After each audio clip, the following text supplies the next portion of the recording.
dito sa balikat ko, pag may bigla kong aabutin, ang sakit. Pag may biglang aabutin, Oo. bigla nyo aabutin yung tuhod niya. Hindi naman. Oo, hindi Paminsan. naman. Hindi siya consistent. Hindi. Minsan-minsan lang. Okay. Maganda. Tapos ito, pag Di ba? hindi ko maiano yung bra ko, masakit. Masakit siya. So, minsan na pag nagganyan ako, naganon. Ang sakit. Oo. Hindi. Sign of aging lang to. Ganun nyo. Ganun nyo. Oh, masakit? Hindi. Oo, hindi. Ano lang yan, mga biglaang kilos lang. Kasi kung talagang dito, kung may D-curving kayo, pag ginanyan nyo yan, sasabihin nyo sa akin kagad masakit. Pero siyempre, sa observation ko, baka ano lang yun, yung mga bigla-biglaan lang, sign of ano lang din yun. Kumbaga, hindi siya dire-diretso eh. Kumbaga, kung may mali lang na kilos, sakit. Pero kung wala na, kung ganyan-ganyan nyo nga, wala naman, wala naman eh. Ay, wala. Ano lang yun, mami, hindi siya. Tapos may bukol pa ako dito sa gitna. Sige, wait lang ha. Mami, huwag hindi lang.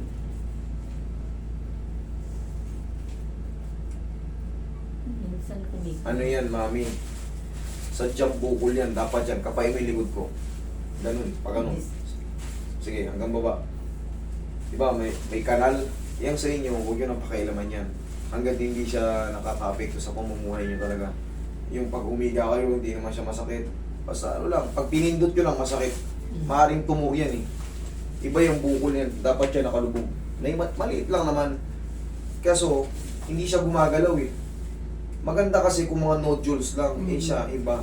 Hindi siya matigas siya. Ayaw nga niya hawakan, hindi Wag. na pahawakan. Huwag mong diinan. Huwag yung diinan. Hayaan nyo lang siyang ganyan. Hayaan nyo siyang ganyan. Maliit lang naman.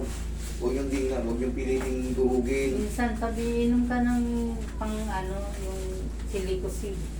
Hindi yung basta-basta iniinom hanggat yun. Hanggat hindi kayo binibigyan ng... Oo, hindi yun basta kung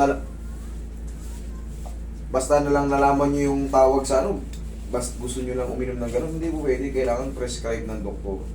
Hindi pwede tayong tsamba-tsamba, baka mamaya mahilo kayo. Hindi, allergic pala kayo sa gano'n. Diba?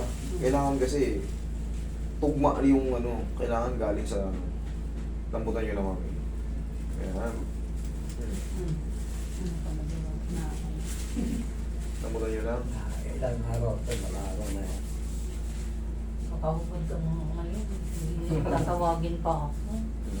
Dire-diretso yan. Relax lang. Lambutan nyo lang. Sampu. Ilang taon na kayo ngayon, Nay? 64. Stable. Okay, relax lang. Kailan yun ang panananay ko eh. 1960. Oh.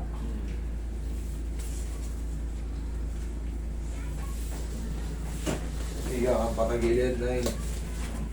Parang yung balakang yung karatingin na rin natin. Para mas bumata pa kayo ng 5 taon. Agoy.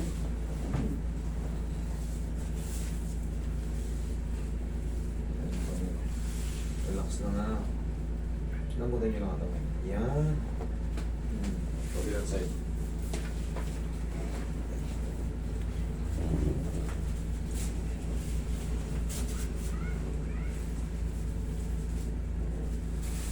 Okay, relax lang. Lambutan nyo lang katawan nyo.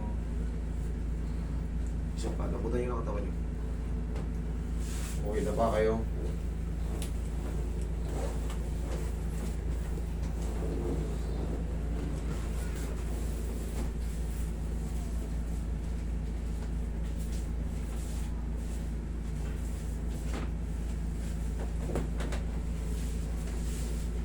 Relax lang.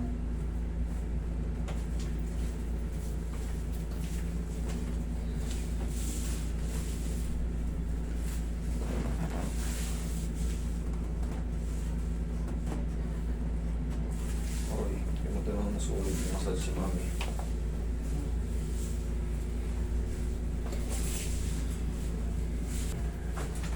Yaya kay Nay.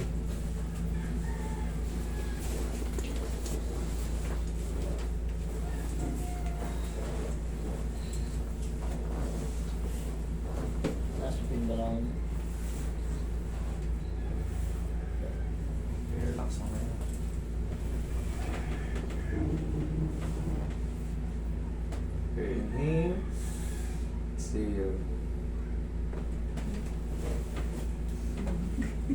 Diyan lang muna kayo, huwag kayong tatayo ha. In a few seconds lang. Sige, upo na kayo. Pagano. Wait lang ha.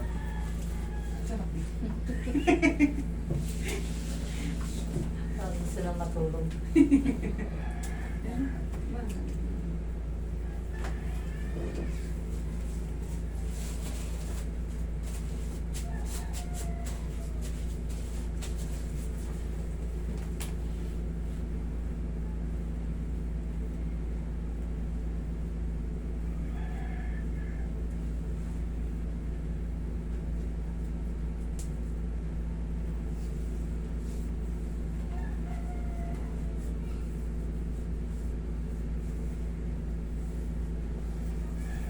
Yung mama ko, 86 na.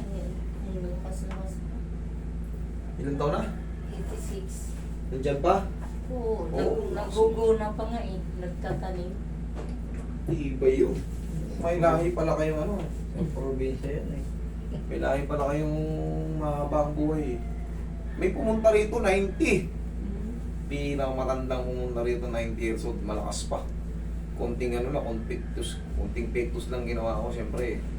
Pangalagaan ko yung mga buto niya, brittle na yun. Baka putol-putol. Oo, maganda basag-basag yun. Pero siyempre, kaya natin yan. Kumbaga, ako nang bahala mag-control. Pero masaya ako nakakapunta kayo rito. Yung mga ganyang edad. Ang regalo sa akin yan mga yan. Pagka nabibit nila yung ano, nililibre ko yan, walang babayaran. Sige sa isa, walang maintenance. Ako, ang dami kong maintenance. Eh, tanongin yung mama nyo kung ano yung healthy lifestyle niya. Puro gulay. Yo, di maggulay-gulay din kayo. Kasi pagka nasanay din tayo sa mga prito-prito, alam na natin kalalagpasan natin. Oh, yan. Manatili kayong malakas, ha? Thank you. Yaman. Na. Wala na. O, di wala na. Thank you.